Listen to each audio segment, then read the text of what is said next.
guys, Mona here from Raw Strength.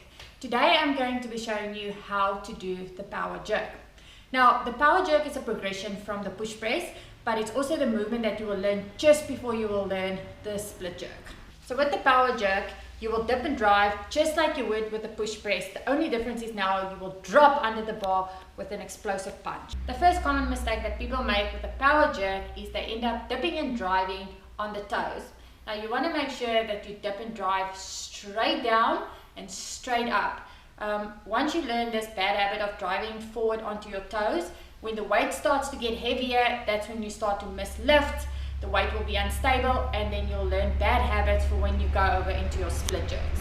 Now, the second common mistake that people make when it comes to the power jerk is when they dip and drive, when they land with their feet outwards, they land too wide.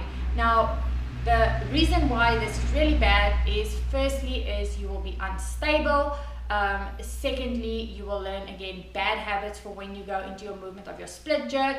And overall, you will not be able to go as heavy as you would if you just had to jump out just slightly wider than hip width. Something that's very important for when you do your power jerks is the bracing.